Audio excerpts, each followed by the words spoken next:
Just a few days before the presentation of the new 2022 cars, we would like to summarize the evolution that the power unit, the engine, has undergone since its introduction in 2014.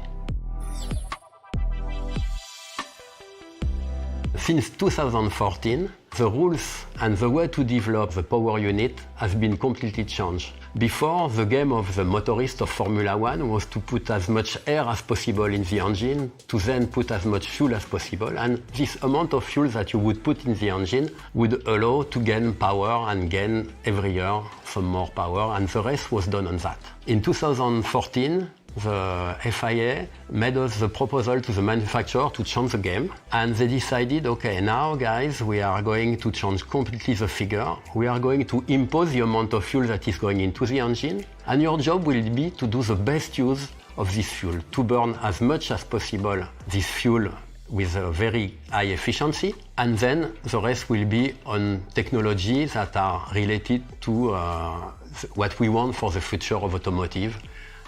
Less CO2 emissions, more power with less gasoline. But we did not only that in Formula One. We also decided that the power unit that you would use would have a technology that was not yet on road car. And so it has been decided to try to use the best technology for the combustion, injection, compression ratio, all the traditional technology of engine people, to add a turbo engine. At this time, the turbo engine were coming back on the road car. And also, it was decided to try to recover the lost energy. When you have combustion, a lot of the energy is not used to power the car. It is going into the exhaust. You have to cool with radiator. And so, what was decided was to put technologies that would recover part of this energy. After some studies, we realized that the best way to recover energy was to recover the energy that is lost in the exhaust of the cars. What has been added to recover this energy was a small motor that is hooked to the turbo that can allow to recover the extra energy that then would go directly in the air. In that case, we use the energy that is in the exhaust gas to power the turbo, recover this energy, and use it later on with another motor to give more power to the car. Plus, we have the traditional recovery of braking energy. Every time the car is braking, you are also dissipating energy through heat in the brakes. In that case, you can also brake the car with an electrical motor, recover this energy. All this energy is going in a battery. And then after that, the game is to recover as much energy as possible and to then use it later on to push the car and have a complementary power to the engine. The combustion engine started with performance that were close to road car engine, but then the engineers of Formula One have realized that using a good gasoline, developed with our gasoline partners, we could also improve a lot the power, increase the compression ratio, and have a much better efficiency. And over 10 years, we have finished by having very high level of efficiency of burning the gasoline from the engine. But this progress of efficiency, they have also been accompanied by progress for all the other parts of the power unit. The turbo also started from performance of road car turbo, but we have been able now to develop compressor and turbines that can recover almost all the energy that there is in the exhaust. The turbines have now efficiencies that are 90%, which means that almost all the heat that you would lose in the exhaust is recovered, put in the battery, and then used to power the car and give more performance on the lap. In the same way, all the electric system improved over the years, and now we have extremely efficient motor and power electronics that are controlling the motors, and we lose only 1 to 2% of the energy when we put it through the motors. Batteries also technology has extremely strong evolution in 10 years, and now we have systems that are extremely efficient. That means when you put energy in the battery and you take it away, you are losing very small amount of this energy, maybe 10%. And so this lets you give more power to the traction motor and then make the car faster. So where are we now and where do we go? What we have seen after 8 years of development of this new power unit is that the efficiency out of the gasoline, meaning the energy you can recover when you burn the gasoline, when you recover it, has gone from 30%, the number we had in 2013, to now more than 50%. So it's a tremendous improvement because this type of efficiency, you can very rarely find it in combustion process, maybe in some static combustion devices, but not on cars. What will be the evolution of this? With the FIA and all the manufacturers, we have decided to continue this route toward a more sustainable technology in Formula One. And what we try to do now is to increase the electric power, all the recovery sources that we can have as compared to the amount of gasoline. So in the future, in Formula One, we will keep this game of having less gasoline and trying to extract as much power as we can, as much energy, and we will increase the possibility of having electric power to reach numbers like 50% of energy from the engine and 50% of energy from the hybrid system, the electric system that will be in phase with the technology development we have with road car.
At British Airways, we're on our most important journey yet to a more sustainable future, and we have a clear plan to get us there.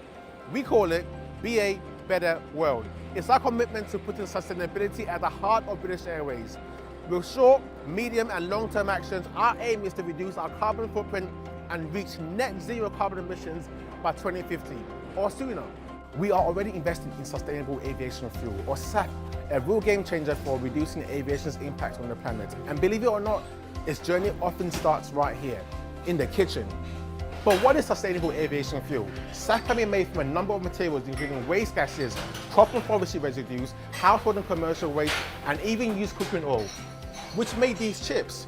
Obviously, we're not going to be putting used cooking oil directly into any of the engines that I look after. So how do we get from chips to SAF?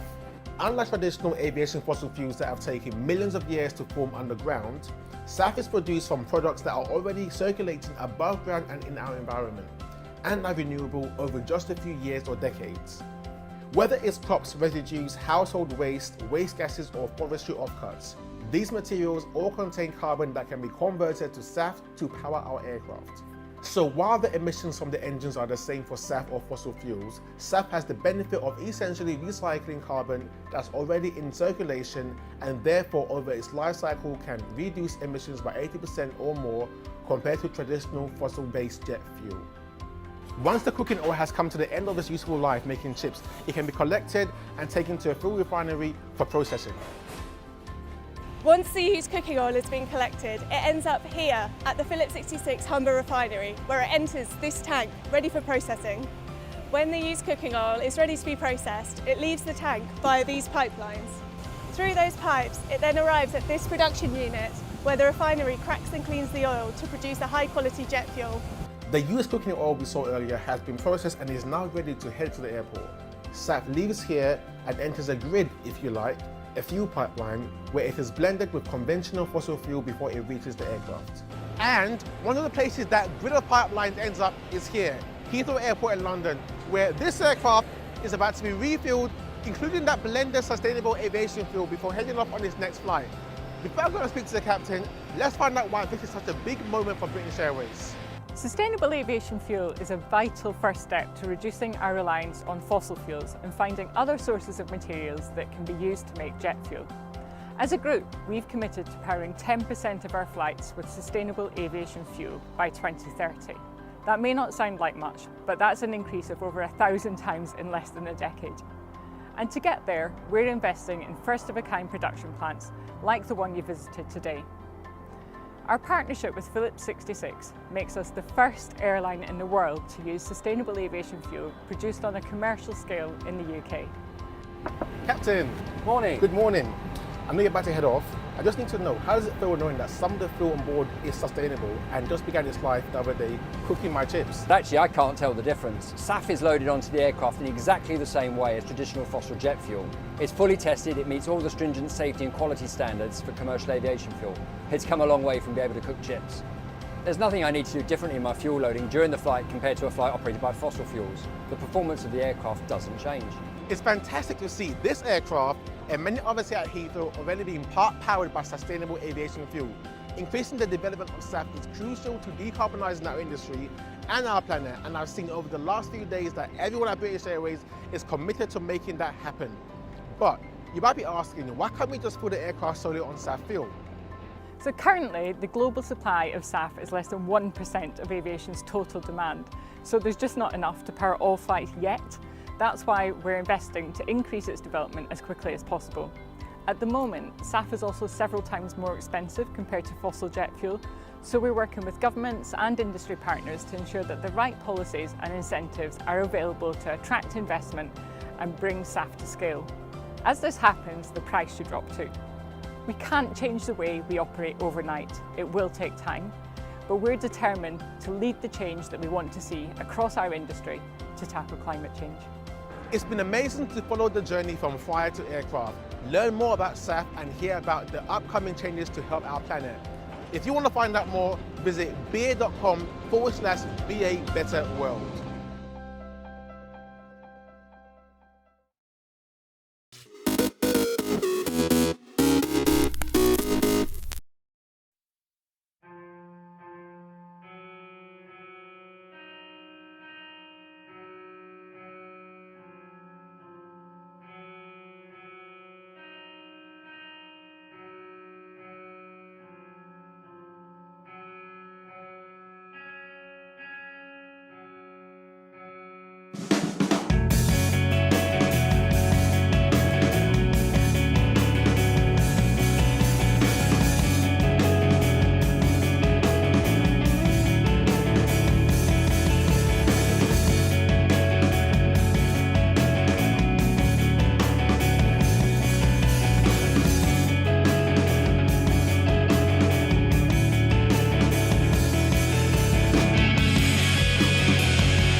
Nabiha Iqbal, DJ, producer and Londoner.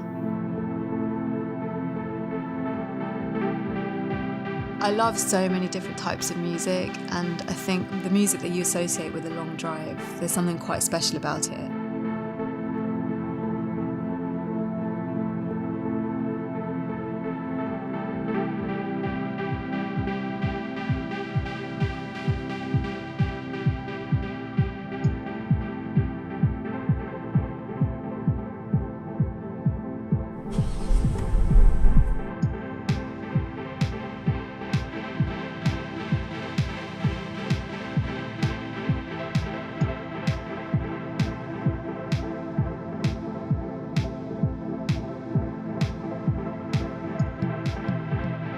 I think there's a really particular feeling that comes with driving around London, or maybe any big city at night.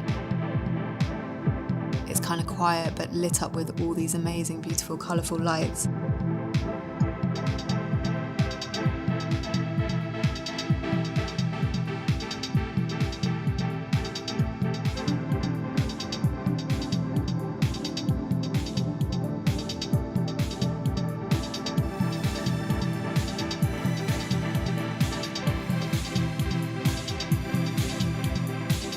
If I had to think about how I'd want to soundtrack it, it really just depends on how I'm feeling. So I might be in the mood to listen to some jazz, something quite euphoric, but then also it might be cool to listen to music by people who I knew have walked in those streets.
Really loved Jimi Hendrix, and he was living in London for quite a while, right in the centre, and I like to listen to his tunes and think about him actually making that music whilst living in the city, and all the inspiration that he must have soaked up from the streets that I'm now walking in.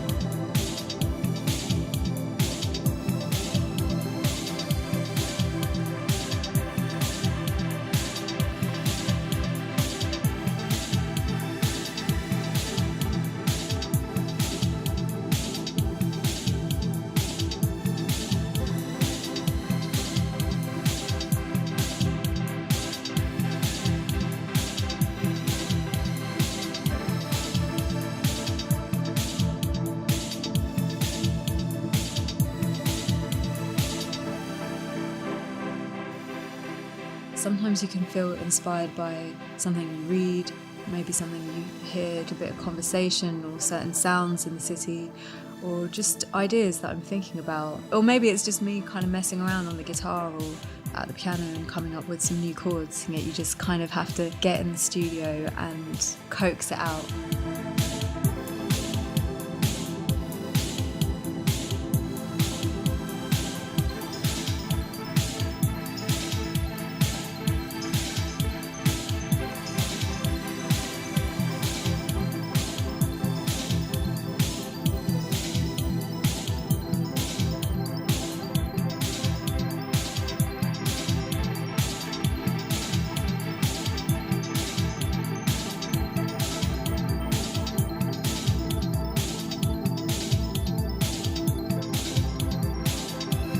definitely have a sense of nostalgia when I think about like the places that I used to hang out when I was growing up as a teenager and during uni.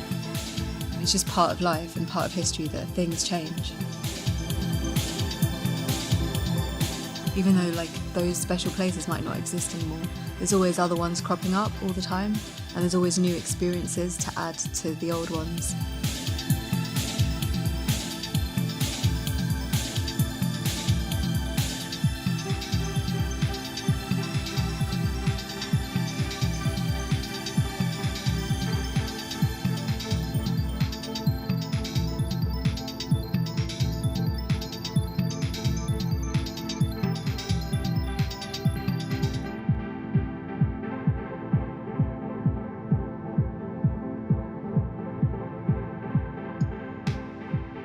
Driving around London can feel really chaotic, but there is a sense of having a small bubble of calm really when I'm sitting there in my own car and you've got your music on. You're in the chaos, but you're also kind of removed from it, and that's quite a nice place to be.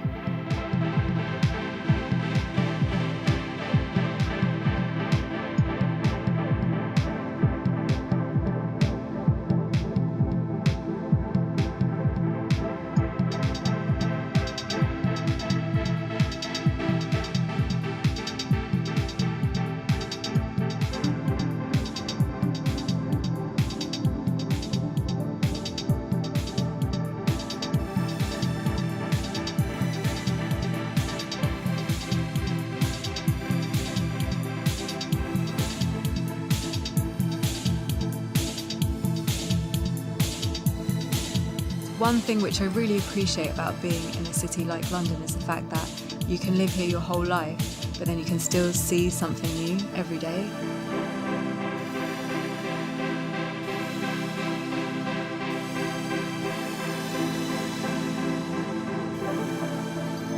It's a beautiful thing.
April 14, 1865. Walk the deck, my captain lies, fallen, cold and dead. In Washington, President Abraham Lincoln is shot and mortally wounded by John Wilkes Booth at Ford's Theater. Lincoln, who led the United States through 4 years of civil war and opposed slavery, dies the following morning. 1912, on her maiden voyage, the British luxury liner Titanic collides with an iceberg in the chilly North Atlantic. The Titanic sinks into the ocean less than 3 hours later, killing about 1,500 people on board. 1828, the first edition of Noah Webster's American Dictionary of the English Language is published. 1956, Ampex demonstrates the world's first practical videotape recorder at a broadcasters conference in Chicago. 2002. I'm just going to savor this one, and it took a lot of hard work this week. Physically, it took a lot out of me. In Augusta, Georgia, Tiger Woods becomes only the third golfer in history to win back-to-back Masters titles. And 1935. Country singer Loretta Lynn, known for her autobiographical song Coal Miner's Daughter, is born in Butcher Holler, Kentucky. Today in history, April 14th. Sandy Kozel, The Associated Press.